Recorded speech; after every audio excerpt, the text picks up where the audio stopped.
Okay, this is Paul Gregg. I did a couple of projects early this summer, 2022, and I wanted to document them. So I discovered something during the process of making this new roller coaster, and I just wanted to document it. So I painted white PVC pipes black. I always do that to prevent ultraviolet radiation embrittlement. And I noticed, and I figured out a different way to suspend them while I was painting them. It's just between two garbage cans, and I just roll it over and spray paint it back and forth. And then I left it on a 90-degree day overnight and a full day. And then when I came back, I noticed that there was some amount of curvature to the pipes that I had been painting. And it has to be what we call material creep. Creep is where a material plastically stretches or strains very slowly over time. And, people use this in fabrication methods to form high-temperature metals and things. But I thought, well, I've always gone to the trouble of putting hot sand in the pipes to make really good curved track rails for my backyard roller coasters.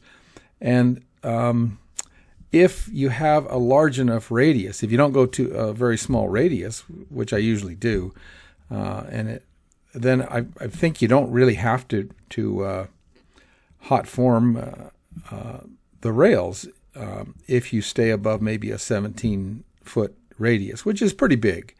And most backyard roller coasters want, we kind of want if you don't have a massive yard or something, you want something fairly small to keep the track reasonable size. But it's interesting because in this case, I was just building a roller coaster that went into my lake, and I didn't need small radius curves, just kind of a hill, downturn and then an upturn, and I didn't want small radius. So I did hot form the rails, the PVC pipes for that roller coaster, but I don't think I had to because this is a good enough curvature just under its own weight in a hot day that it curved enough to make a pretty decent track. It's probably not circular. It's some kind of parabola, but it turns out the ends of your pipe are going to be straight anyway. You can't curve the ends of a pipe no matter how you're doing it. And if you really want to connect curved sections that are continuously curved, you have to cut off that straight section at the end. But whatever shape this really is, it's kind of looks like a circle, but it's probably a parabola. But it'd probably do. So I did a little bit of experimenting. These under their own weight, with no extra weight on them, had curved to about a 32-foot radius. And I put 5 pounds in the middle of one of them, like this, just a bucket of sawdust, and it curved to a 17.5-foot radius. Now, my backyard roller coasters probably were the tracks were between 10-foot and 14-foot radius. So you're getting close to where that could almost do it. I think to go below that effectively, you probably still need to do hot sand forming of PVC pipes, and if you want to go to 10-foot radius or something. But this is really an interesting thing. And then I did a little bit of experimenting. On the first pipe, it deflected to a 33-foot radius just by itself in the sun. The second day, I put a 7-pound weight on it with this bucket of sawdust. Sorry, I said 5, but it's 7. It has a 101-degree day, and it formed even more. It formed down to 3.5 inches over 72 inches, which equates to a 17.4-foot radius, which is quite a bit of curvature. The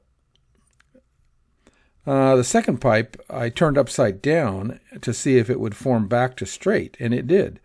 On that 101-degree day with no weight on it, I taped it so it would stand up like this and form down. And it actually formed straight, and then it formed 1 inch the other way to a 54-foot radius. So I'm just saying that, with some experimentation, you can form a PVC pipe to a large radius just by leaving it in the sun suspended by the ends.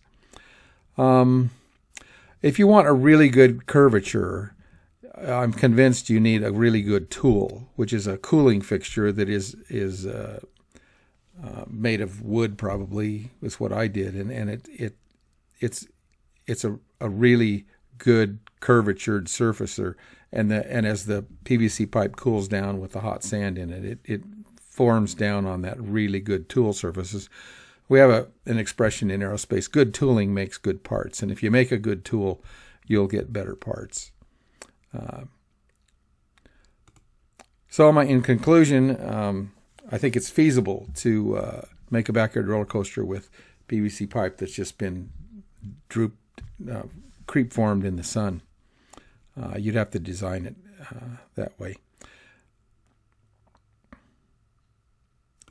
So the other something I might try next would be to support a 10-foot piece of pipe on both ends with a rope in the middle. Put some kind of a long piece of wood in here that holds the ends. And then it'd be interesting to see not only what different colors do. I use black because of the ultraviolet protection for the PVC. Now, understand the black, in all likelihood, we know that black absorbs heat and it makes the PVC hotter, whereas if you painted it white or left it white, it wouldn't get as warm and probably wouldn't form as much. The ultraviolet protection is a totally separate issue from heat. The sun has all kinds of radiation. Some of it we can see and produces heat, and some of it we can't see, like ultraviolet radiation, and that's what degrades the plastics and composites, is the ultraviolet radiation, and that's what the black paint protects the PVC from.